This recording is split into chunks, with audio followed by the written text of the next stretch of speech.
8,000 ରୁ ଅଧିକ ଆବେଦନକାରୀ ସୁଭଦ୍ରାରେ ପୁନଃ ସାମିଲ। ଭୁଲରେ ବାଦ୍ ପଡ଼ିଥିବା ମହିଳାମାନେ ସୁଭଦ୍ରା ଯୋଜନା ସହିତ ପୁଣି ଯୋଡ଼ି ହୋଇପାରିବେ। ମହିଳା ଓ ଶିଶୁ ବିକାଶ ପକ୍ଷରୁ ଏନେଇ ସୂଚନା ଦିଆଯାଇଛି।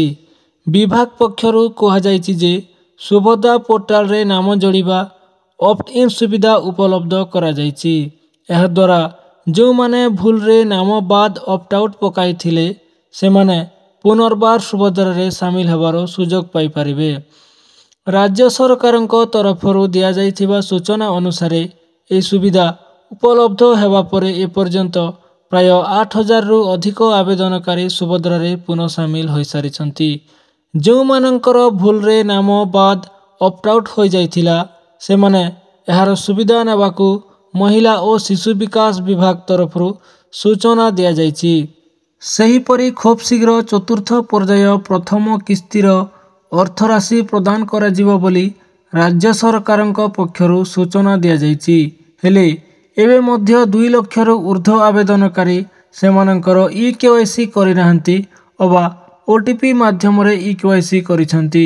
ତେଣୁ ସେମାନେ ଯୋଗ୍ୟ ବିବେଚିତ ହେଲେ ମଧ୍ୟ ସେମାନେ ଅର୍ଥରାଶି ପାଇବାରେ ଅସୁବିଧା ହେବ।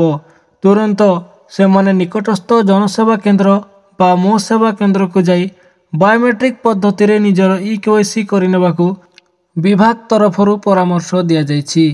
ସୂଚନାଯୋଗ୍ୟ ରାଜ୍ୟ ସରକାର ସୁଭଦ୍ରା ଯୋଜନାରେ 2024 ସେପ୍ଟେମ୍ବର 17ରେ ପ୍ରଥମ ପର୍ଯ୍ୟାୟରେ ମହିଳାମାନଙ୍କର ଆକାଉଣ୍ଟକୁ ଟଙ୍କା ଦେବା ଆରମ୍ଭ କରିଥିଲେ। ସେହି ଦିନଠାରୁ ଏପର୍ଯ୍ୟନ୍ତ 3ଟି ପର୍ଯ୍ୟାୟରେ ଟଙ୍କା ଦେଇସାରିଛନ୍ତି। ମାର୍ଚ୍ଚ 8 ତାରିଖ ପର୍ଯ୍ୟନ୍ତ ପ୍ରଥମ କିସ୍ତିର ଟଙ୍କା ଦେବାକୁ ନିର୍ଦ୍ଧାରଣ କରାଯାଇଛି। ମକର ସଂକ୍ରାନ୍ତିରେ ମିଳିବ ସୁଭଦ୍ରା ଚତୁର୍ଥ ପର୍ଯ୍ୟାୟ ଟଙ୍କା। ସୁଭଦ୍ରା ଯୋଜନାର ଚତୁର୍ଥ ପର୍ଯ୍ୟାୟ ଟଙ୍କାକୁ ନେଇ ଚର୍ଚ୍ଚା ଜୋରରେ ଲାଗି ରହିଛି। ଚତୁର୍ଥ ପର୍ଯ୍ୟାୟ ଟଙ୍କା ଡିସେମ୍ବର 25 ଦେବାକୁ ଥିବାବେଳେ ଏହାକୁ ସ୍ଥଗିତ ରଖାଯାଇଛି। ଏହି ଚତୁର୍ଥ ପର୍ଯ୍ୟାୟ ଟଙ୍କା ମକର ସଂକ୍ରାନ୍ତିରେ ମିଳିବ। ଏହି ପର୍ଯ୍ୟାୟରେ ପ୍ରାୟ 20 ଲକ୍ଷରୁ ଅଧିକ ହିତାଧିକାରୀଙ୍କୁ ଏହି ଟଙ୍କା ପ୍ରଦାନ କରାଯିବ। ଯାଞ୍ଚ ପ୍ରକ୍ରିୟା ଜାରି ରହିଥିବାରୁ ଏହି ପର୍ଯ୍ୟାୟ ଟଙ୍କା ବିଳମ୍ବରେ ଦିଆଯିବ ବୋଲି ସୂଚନା ଦେଇଛନ୍ତି ଉପମୁଖ୍ୟମନ୍ତ୍ରୀ ପ୍ରଭାତୀ ପରିଡ଼ା। ସୁଭଦ୍ରା ଟଙ୍କା ପାଇବାରୁ ବଞ୍ଚିତ ରହିଥିବା ଯୋଗ୍ୟ ହିତାଧିକାରୀ ସୁଭଦ୍ରା ପୋର୍ଟାଲରେ ଯାଇ ନିଜର ଅଭିଯୋଗ ଦାୟର କରିପାରିବେ। ଏହା ବ୍ୟତୀତ ଏହି ଯୋଜନା ପାଇଁ ବ୍ଲକରେ ତିଆରି ହୋଇଥିବା କମିଟି ନିକଟରେ ଆପଣ ନିଜର ଅଭିଯୋଗ ଲେଖିପାରିବେ। ଏହାପରେ ଆର୍ଆଇମାନେ ଗାଁକୁ ଯାଇ ତଦାରଖ କରିବା ପରେ ଦେଇଥିବା ରିପୋର୍ଟ ଅନୁସାରେ ଚତୁର୍ଥ ପର୍ଯ୍ୟାୟରେ ଏହି ହିତାଧିକାରୀମାନଙ୍କୁ ସାମିଲ କରାଯିବ ବୋଲି କହିଛନ୍ତି ଉପମୁଖ୍ୟମନ୍ତ୍ରୀ ପ୍ରଭାତୀ ପରିଡ଼ା। ଯାଞ୍ଚ ପ୍ରକ୍ରିୟା ଶେଷ ହେବା ପର୍ଯ୍ୟନ୍ତ ଚତୁର୍ଥ ପର୍ଯ୍ୟାୟ ଟଙ୍କାକୁ ସ୍ଥଗିତ ରଖିବାକୁ ନିଷ୍ପତ୍ତି ନିଆଯାଇଛି।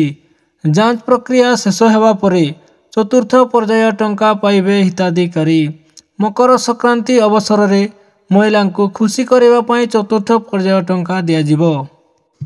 ତ ଏହା ଥିଲା କିଛି ନୂଆ ଇନଫର୍ମେସନ୍। ଯଦି ଆପଣମାନଙ୍କୁ ଏହି ଇନଫର୍ମେସନ୍ଟି ଭଲ ଲାଗିଥାଏ ତାହେଲେ ଭିଡ଼ିଓଟିକୁ ଲାଇକ୍ କରିବା ସହିତ ଆମର ଏହି ଚ୍ୟାନେଲକୁ ଯଦି ସବସ୍କ୍ରାଇବ୍ କରିନାହାନ୍ତି ତାହେଲେ ସବସ୍କ୍ରାଇବ୍ କରିଦିଅନ୍ତୁ ଏବଂ ସେୟାର କରିଦିଅନ୍ତୁ। ଜୟ ଜଗନ୍ନାଥ।